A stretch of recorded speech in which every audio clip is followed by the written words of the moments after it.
Here we go. We are live. What's up, ladies and gentlemen? Welcome back to another episode of Chef to Chef.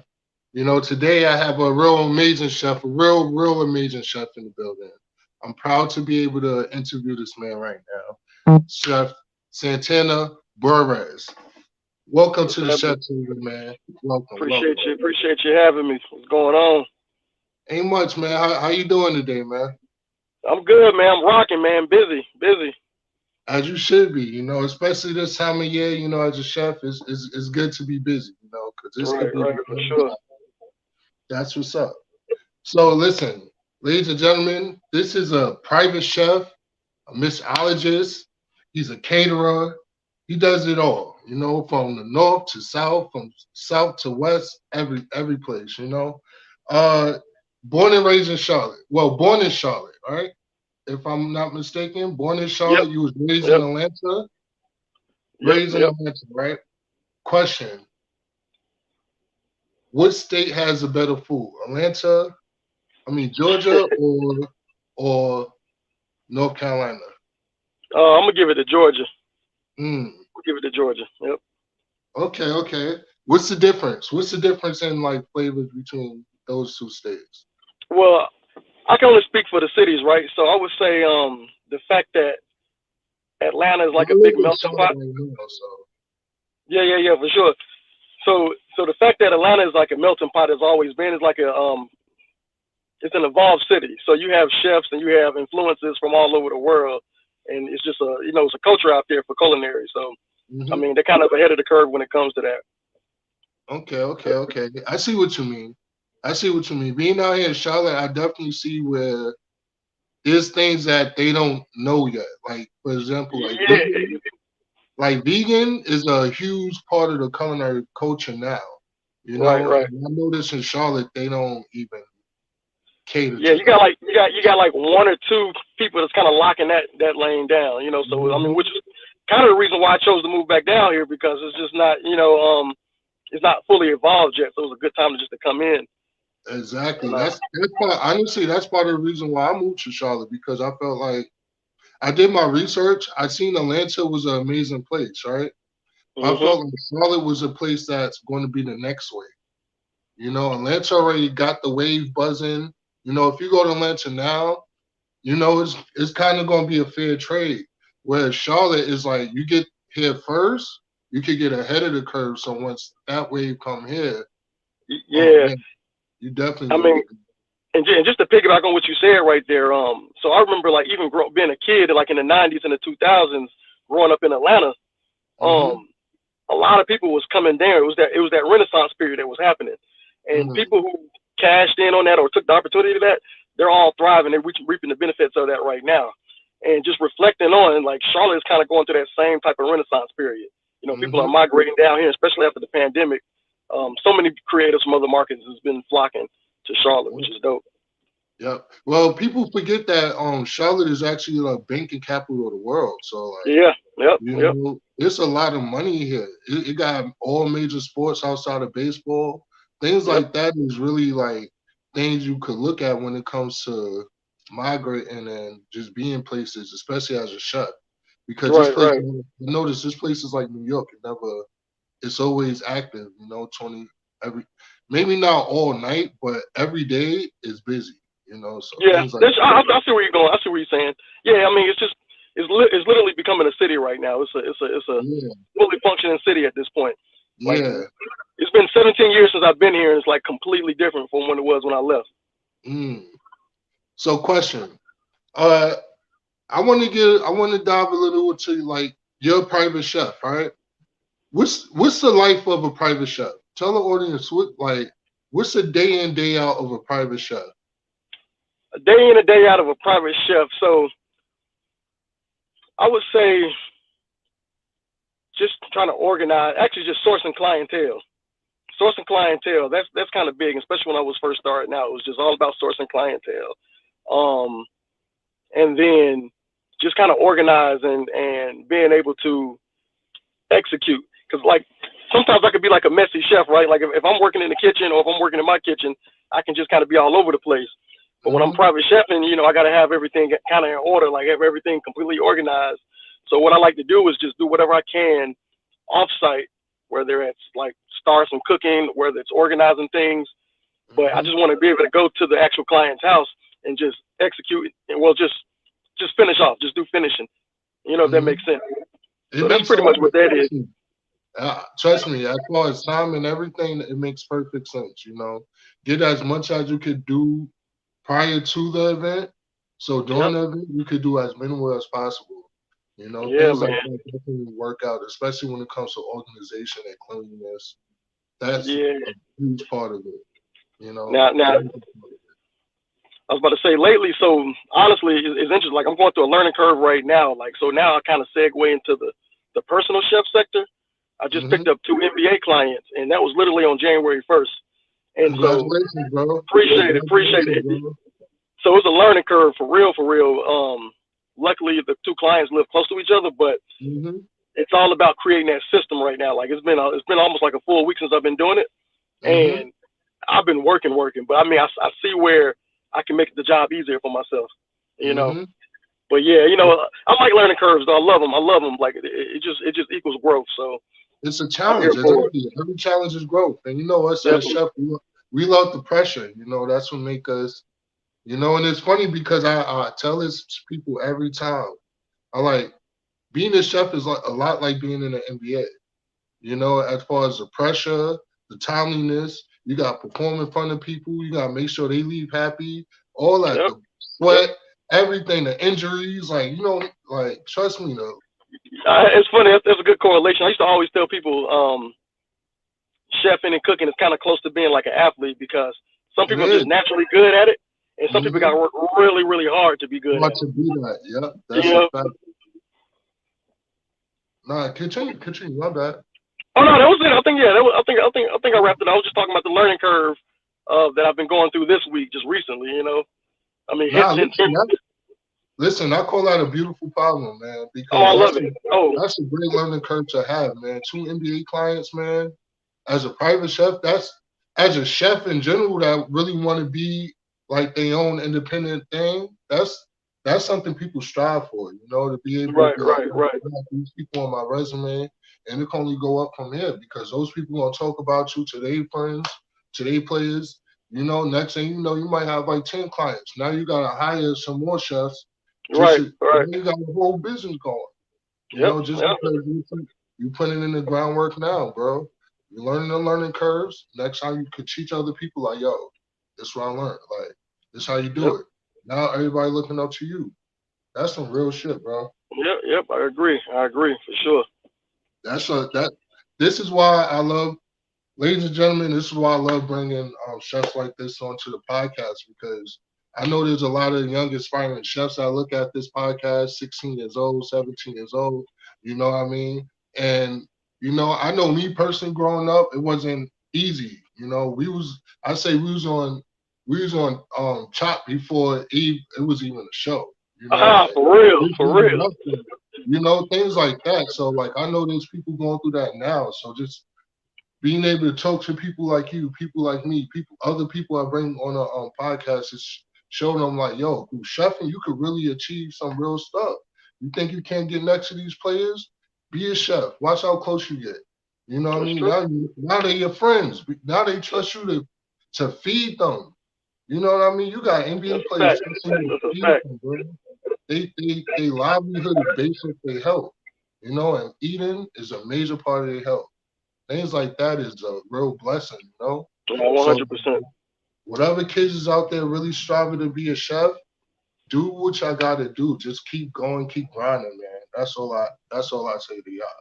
You know, but more questions towards you, you know. You're a mixologist as well, right? What type of drinks do you like? What drinks do you have in your arsenal? Like, yo. Not so right here. Honestly, oh man, I got millions of drinks. Like they just be in my head, and so I know classic cocktails, right? So I can easily just plug and play like the shell of a cocktail. But more importantly, what I like to do is make a whole bunch of flavored simple syrups. Like simple syrups is nothing but sugar water, right? And so I take 50% water, 50% sugar, make a simple syrup. But then I do cool things with it, like I might steep it with basil, put raspberry, strawberry, rosemary, just go crazy with it. So I do like to make a lot of gin cocktails. I find that gin, a lot of people are scared to try gin. They try to stay away from it. They think it's, it used to be a peasant drink. But when it comes to making like a cocktail, I implore anybody to try gin because it has so many botanicals in it, so many flavors in it. Once you mix like an acid with it and a sugar with it, it just becomes a fantasy, like 100%. As far as I go, like I like Moscow Mules. Yep, Is fun, but I like using gin instead of the vodka. Things like that is dope. And I mean, I've done it with bourbon, so now you got a bourbon mule. I don't know if you ever did you ever used to go to Red Rooster back in Harlem? Yeah, I've been to Red Rooster. I actually cooked for Sam Houston a few times. Okay. So I used to bartend and cook out there. And we had, I don't know if you remember the drink that was on the menu called the Harlem Mule. And it's pretty much ginger and bourbon. It was a fire drink, fire cocktail. I seen it on the list, but I never brought it. I'm a Long Island type person, so like. Okay. I got a Long Island when I was there, but. Heard you. But nah, trust me, bro. I think being a mixologist and being a chef at the same time, people don't understand how much power that holds, because now you're able to provide everything for an event, which is so.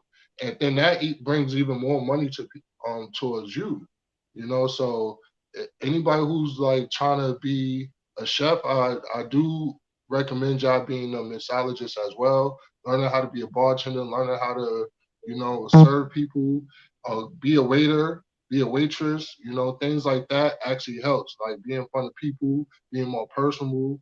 So when you are a private chef, you know how to talk to people. It becomes automatic, So things like that is really great to do,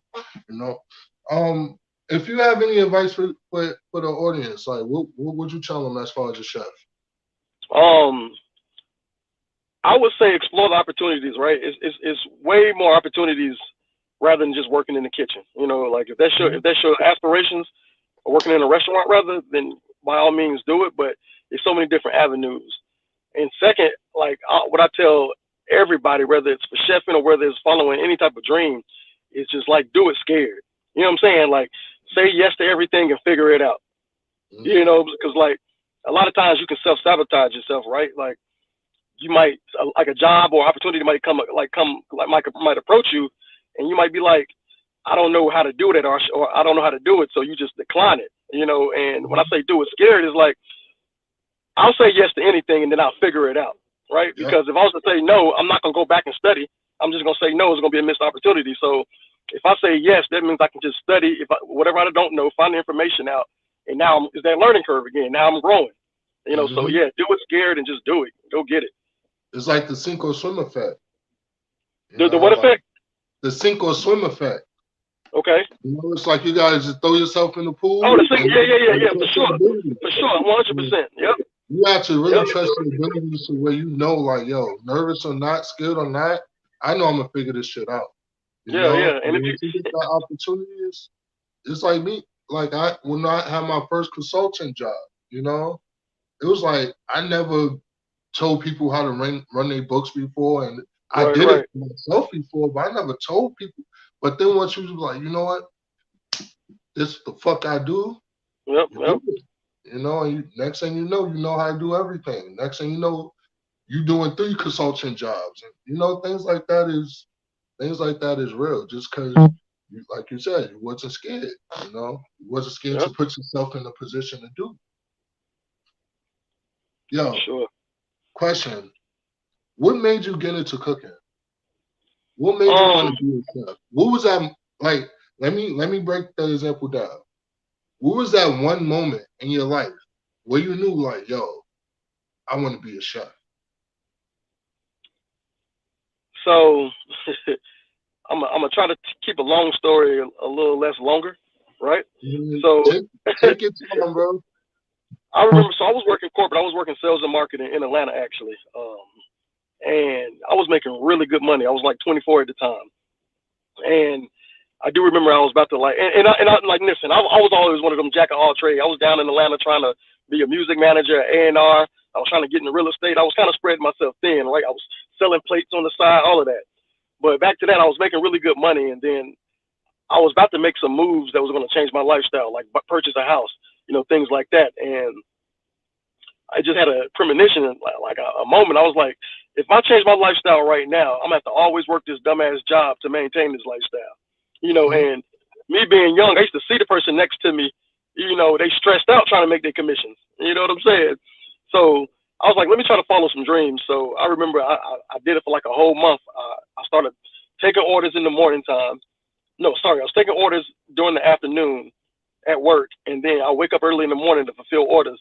And I had the microwave in the break room rocking, So I was making a nice little piece of change. And so I was like, shit, if I do this, I did some loose math. I'm like, if I do this, I can. If I do it full time, I can make X amount of dollars. So I quit my job. I gave them like a 2 week notice after I got that popping. And I mean, to be perfectly honest, the plan it didn't go according to plan. I kind of fell on my ass, right? So but it was a good thing. I mean, that's how I ended up getting into bartending. I was like, let me learn how to work the bar, and then maybe I can meet some clients and everything from there. But yeah, just to go back to your question, it was that moment where I didn't want to work a corporate job to maintain a lifestyle that I wanted, and Okay. I was always and it was always a talent that I had as far as cooking, but I didn't never saw myself as doing it professionally, and it just clicked for me. It just Mm. clicked. It brought me. That's what got me to New York. Cooking. I tell people all the time, cooking take you around the world, man. Yeah, Will. My first time cooking, I went to Italy. Like I went to Oh school, wow. and then I won a scholarship, and I went to Italy. That was my first time on a plane, first time really out the states. Like, you know what I mean? Where'd you go to school? I went to Monroe College. Okay, okay. I went to Okay. Monroe College. Was Like that your internship in Italy? huh? Was your intern in Italy? Yeah, my internship was in Italy. Oh, that's fire. That's fire. Yeah, honestly, that's what made me go to the school because my first school was Sullivan County, upstate Okay, New York, but it was okay. way too cold. And then my grandfather passed away, so I was like, I wanted to be closer to home. Then I seen Monroe was one of the only culinary schools that had that you was able to stay in the school, Okay. So and then I just did my research and I seen that they have a trip to Italy, like a scholarship to Italy. And I'm like, when I went to the school, I just spoke to the dean and I'm like, listen, I want to come to the school. I want to take culinary serious. Like, this is what I love to do, but I want to make sure that I'm on the path to get to Italy. And he was like, all right. And so they put me on the path and man, I did a competition, came in second place, went to Italy, man. Ooh, yeah, man. As it was a blessing, so it was a blessing because it just showed me like, yo, cooking really take you, man. It was over. Listen, all you need is a knife bag. All you need is a knife bag. You can go anywhere. That was it. And honestly, one of what really kept me going was my first culinary teacher in the school. He was a black man named Chef Jinga. Like that's one of my culinary heroes. Like because he really put me on a straight and narrow. Like because I never really seen black people in the field until him. Yep, yep. And it was a black man really teaching me how to cook. It was like he was like, "Yo, you got Yeah, the that's ability hard. to be one of the best people in the world, man. You like I'm serious. I'm not just saying that. Yo, put the battery in my back. It was over. From then Mm. it was over. Huh? Yeah, that's hard. Yeah, well, yeah. You don't even see many like, especially in that teacher student dynamic. You don't see a lot of us out there. Period. Right. Mhm. And it's But crazy because I was only able to keep in contact with him for one year, only that freshman year because I guess he moved back to Africa or whatever. But like that one year, that one semester that I had with him, would like fueled me to like really mm, be. And I was one of the best in the schools. Like I was getting paid to teach the kids my age, oh, that's things like hard. that. Yeah, Mm. yeah. things like that is a blessing. That's when I knew, yeah, this what I'm gonna do, chef life. That's where the name chef life came from. Like, yeah, I'm Uh-huh. in this for life. Like, fuck it. You know. Now, who taught you how to cook? Like, who was the people that really like, you know what? I owe these people for my knowledge. Yeah, yeah. Down, man, it was hands down my pops. Growing up, Mm, my pops was the one that was cooking. I kind of latched on to what he was doing, and that's pretty much the only reason why I'm just naturally good at it. mm. Just watching him. That's what's up. That's what's up. It's funny because I feel like we're definitely getting into that generation where a lot more males are taking the cooking roles, And me personally, I don't have a problem with that because I think everybody should be able to know how to cook, male and female. Yeah, But like yeah. me, it was my grandfather. Like my grandfather really had me in the kitchen. My grandmother taught me like the sweet potato pie, the potato salad, like the little side dishes. But my Right, grandfather, right, yo, you cooking the meatloaf, you making the turkey wings, you making you know what I mean? So when you say your father, it's like I get that male right. figure. I think it really does help. You know, I agree. yo, I agree. what was it? What was your? This is a two-part question.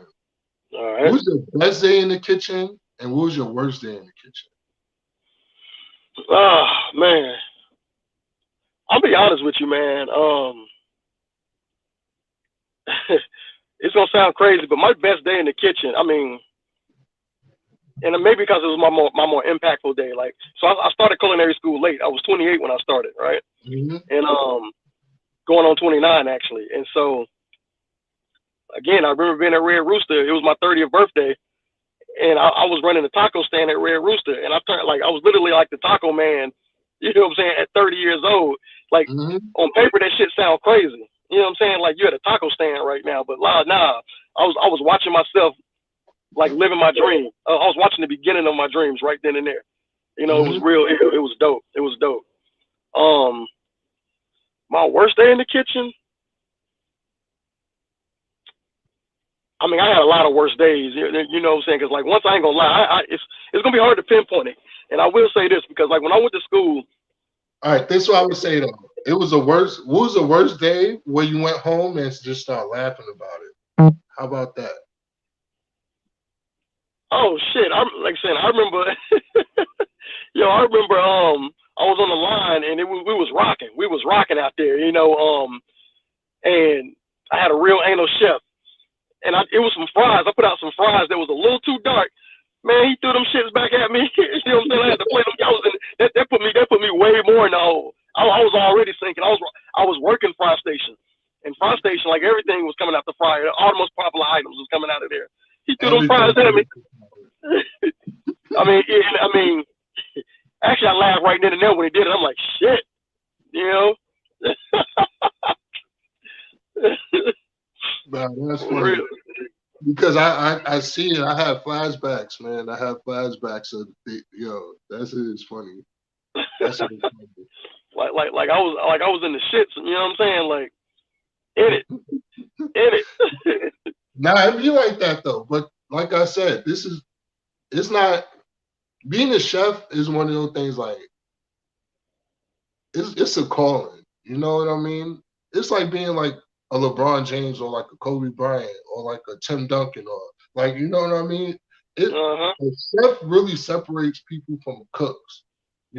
People could be in restaurants for years, but it's a mentality. It's a certain mindset, that it takes to actually be a chef. And Yeah. I tell people sometimes it hit people early, sometimes it hit people late, sometimes, but we're in an industry where it's a blessing because there's no age limit to it, Yeah. Yeah. and people really find their calling when they know, like, yo, for example, like, I remember one day I was making pizza. I was making homemade pizza. I'm like 16 years old, just making pizza. Like, yo, I want to make some pizza. So I'm just like making pizza. No, I'm 18, right? I'm making pizza or whatever at home. And then like all my peoples come, like just like 12 niggas just come like, Yo, like everybody chilling in the living room now, shit like that. And so I'm like, yo, fuck it, I'm just making more pizza. I'm like, yo, this is when I know if I'm nice or not. You know what I mean? So Uh-huh. I'm making more pizza, give it to them, motherfuckers, tore that shit up. They're like, yo, this pizza is fire. Like, yo, nigga, you a chef? Uh-huh. Like, nah. And it was just that reaction. It's weird, like when you get the reaction from your sandbox, like from the niggas you grew up with, like a pure genuine reaction, you know you're doing something like that. Right, That's right, good, you know. right, So things like that is like, yo, to me that is one of my best cooking days because it's like one of those batteries in the backs, you know. right. A worse cooking day, I think there was a time in my life where I was the Mr. Do It All, but not with intentions of like pushing people to the side or nothing. I was always a nice person, but it was like I could do everything, you know, till I got put to the test. It was one Sunday, everybody called out. It was a brunch. I'm the only one in the kitchen. Like the Woo! executive chef was sick. Everybody called out, no dishwasher, and there's like 100 people upstairs. And I'm just like, sink or swim. I motherfucking sink that day. I tell you that much. You know what? I didn't give up. I didn't give up, but like you know how you said like the fries being thrown back. This is why I had to Yep, tell the story because just imagine like you doing all these plates, like you doing everything, and then like 15 plates come back. yep, Oh, this is yep. not the. Oh, they don't want salt, pepper. I'm just like, yo, you know what? Close the whole fucking kitchen. I'm like, close it. I'm like, in the out, yo, close it. It's over. I'm not giving up, but I'm not doing this. What we're going to do is Right. shut this shit down, and we're going to do a restart. Like things like that. It was just like worst day ever. But when I went Woo! home smoking blunt, it was like, you know what? Fuck it. You know, things like that is funny. Yeah, you Things gotta like be able to let go too. You gotta be able to let go. You can't carry that shit. that's what it is. That's why I say it's that. Unfortunately, I feel like that's why a lot of people in our industry. This is like the cold hard truth about our industry. A lot of people are like either I wouldn't say potheads, but a lot of people are weed heavy. A lot of people are alcoholics, and a lot of people are drug addicts in Mhm. our industry. Like it's heavy in our industry. Yeah. It's it's You it's know? it's a dark. It's dark. It's dark as hell. It's very dark. A lot of people don't realize like our industry is a huge melting pot of everybody. You'll have people the from the top of the from the cream of the crop to people who've been in jail for like 20 years and just got Yep. out. You Yep. know, so it's a huge melting pot of everybody. And things like that is real serious, you know, because it's like everybody handle pressure differently. You know, some people exercise, some people take drugs, you know. So things Yeah. like that Yeah. are definitely Yeah. things you got to look out for. You know, me, I suggest like I smoke blunt, I smoke weed. So like I suggest weed and exercise. That's how I cope with being a chef and the pressures of the chef as a chef. I think those are the healthiest ways for me personally, you know.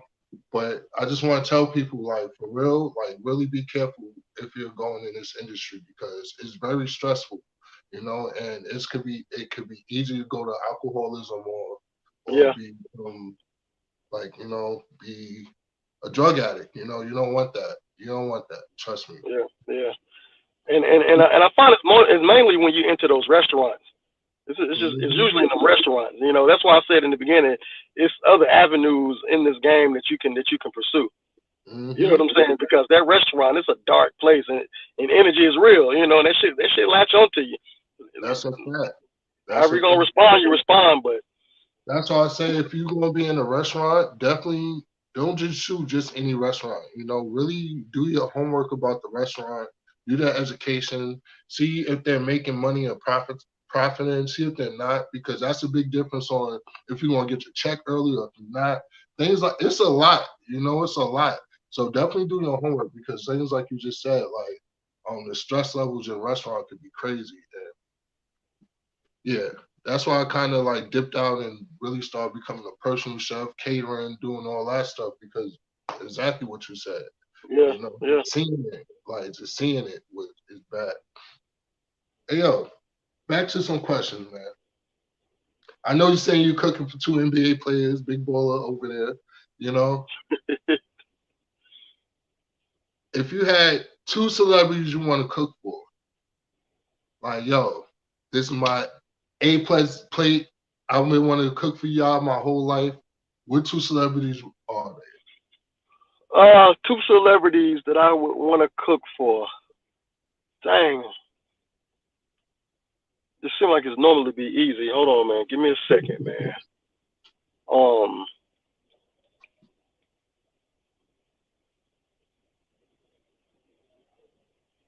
two celebrities that I want to cook for. Yo, it feel like I usually would know that question. Um,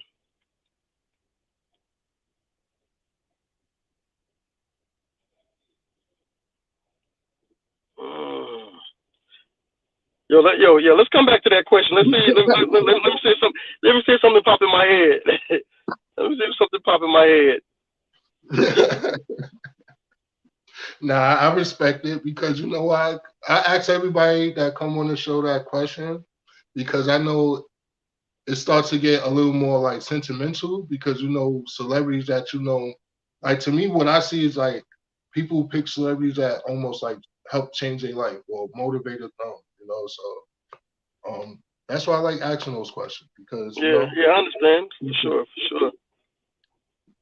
yo, what some tips about the industry as far as a caterer? Like what's some tips that you would give people as far as starting? You know, what's some things they should look out for when starting a Um, catering? One, don't be too ambitious, and what I mean by that is like sometimes I know how I started. I was trying to overpromise. I was trying to come up with a lot of stuff on the menus. I was trying to deliver this and deliver that, and then I was getting my prices fucked up as far as like what to charge and everything. So yeah, so one thing is like really evaluate what you're trying to put out, and then charge what you're worth, or just talk to other caterers, talk to other people in the industry, you Hmm. know, and utilize TaskRabbit. That cleanup I hate that cleanup. That cleanup after an event. What? Yo, that part right there, you know. But But yeah, honestly, that's a to me that's a victory. You know, being able to like after the cleanup, it's a victory when I know I made everybody happy. yeah. You Oh know what yeah. I mean? It's a Yep. victory Yep. when I know I made the whole room quiet. You know, as Yeah. a Nah. chef, that's one of those like when you Yeah. can make No. the Listen. whole room quiet, that's when you know you got one of those things like, Yeah. Listen. I agree. It's oftentimes where I'm doing like where leading up to the cake because people don't know what we'll be doing leading up to it. bro, You what? know. People don't know it's take like 2-3 days worth of prep sometimes. Just Yeah. I was about to say that, right? And then they just like, yo, it's so many times. Like, I'm talking about like 30, 40, 48 hours straight up. hmm You know what I'm saying? Trying to push it to the limit, and I'm like questioning, like, why am I doing this? Like, what? Yo, you are nuts. And then once the day of the event happens, once the setup happens, and once they start to eat, you it's remember over. why you did it. It's Hmm. all fulfilling. It's all Hmm. fulfilling, And like you said, like when you stop the room, people praising you, it does feel good. It feels good, And then you're Because like, okay, all that that's what I work, do it for. it's all that work that you, all that prep work. You know, Yep, it's like the practice, the NBA, back to the NBA. All that yep, practice made you win the championship. And then that victory of winning the championship is right there. When you know yep, people coming back for seconds, people asking for your business cards, people calling you from the event, like, yeah, I went to your event and I would like you to cater one of my, like things like that is like, this is so worth it, man. Feeding souls, man. We really feed souls. You oh, know what I 100%, mean? Things like 100%. that is like that's something that it's a different feeling. You know what I mean? It's a different feeling. It's a way different feeling, man. I love it. I love it. What I would suggest people, honestly, if you're starting off, right, just to give my 2 cents, if you're starting off a catering company, it's very important to get your name out there, right? For me personally, when I started off my catering company, shout out to one of my best friends. Her name is Silva. You know, King Sylvie, like on Instagram. Yo, go check out one of my favorite friends. Like because she started throwing events out in Harlem, and she asked me if I wanted to do the event with her. Right? I didn't really have money, so I was like, you know what? I'll do the event for free. Just to get my name out there. So I started doing a couple free events. She really helped me with that. As far as like, yo, I got the space. I'm like, well, I got the food. Cool, boom. I didn't even make money. I actually took like a $300 loss on that event, right? But I had my business cards. I had the structure ready, you know. So now from that event, people hit me up like, "Oh, I want you to do my event. I got catering. I want, now I'm making money from outside of the event because I did that event for free. So when you starting off, don't be afraid to do like free events. Just make sure you have your cards ready. Make sure you have your. You don't even gotta have your website or nothing too much. You just have your Instagram, somewhere where people could contact you. Make sure you can Yep. get those out. Make sure you talk to people. You hand out the food to them. You make sure, hey, what's up? My name is so and so, Chef so and so. I'm Chef so and so. Get on the mic sometime. Yeah, I got food over here. My name is Chef. Like, don't be afraid to really like put yourself out there, because the more you put yourself out there, the more you deliver on the food, people won't come back because people won't remember that shit forever. And then next thing you know, you're making money, you're a professional caterer cooking for celebrities, Yep. things like that Yep. is things like that don't things like that don't go unnoticed. So back to your question. The two celebrities. Too slow. I need to come back. I thought I was gonna be able to skate around it. Um, Mm, it's all good. It's all good.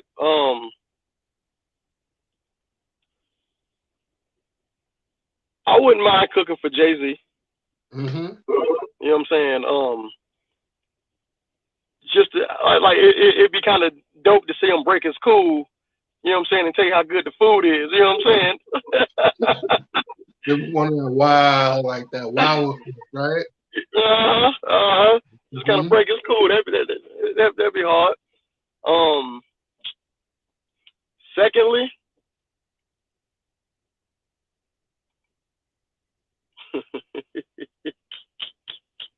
yo, I'm gonna I'm gonna cook for Dr. Umar. Ooh. I'm gonna cook for Dr. Umar. He gonna go win. He was like, yeah, he'll go win. He'll go win. Like this chicken not Cajun, I do not want it. I do Right, not right. eat the white meat. I eat the dark meat only.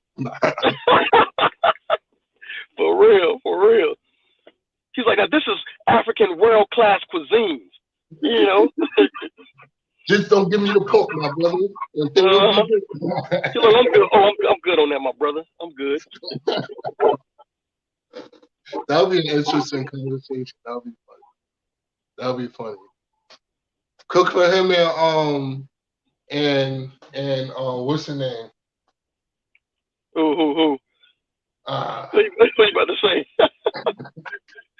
shit, I forgot this nigga name, man. Where you Maybe I from? can say the name, huh? Where you from? Now you know the Godfather. They beefing, so you gotta cook for them at the same time.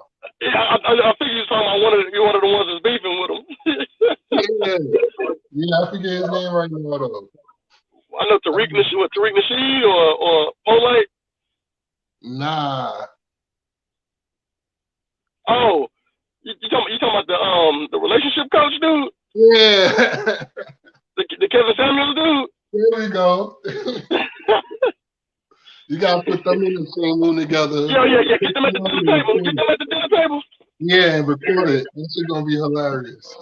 Oh, That that'd conversation be gonna be funny. hilarious. That'd be funny. That's That'd at be least funny. 3 million views right there, man. Get them at the dinner table. That'll be at least 3 million views, man. Nah, but honestly, it's been a fun talk, man. you want to leave any viewers with any word of motivation where they could meet, where they could find you at, everything, your info, whatever. Definitely, This is definitely. the time. Again, I go by my name Santana Burriss. That's Burriss. So that's my last name with two S's. So across all media platforms, you can find me at Santana Burriss, which is Instagram, Facebook. My website is www.santanaburriss.com. And again, like I said earlier before, like do it scared, do it, say yes and figure it out. Say yes and figure it out, and you will see that it would be proven to be beneficial for you.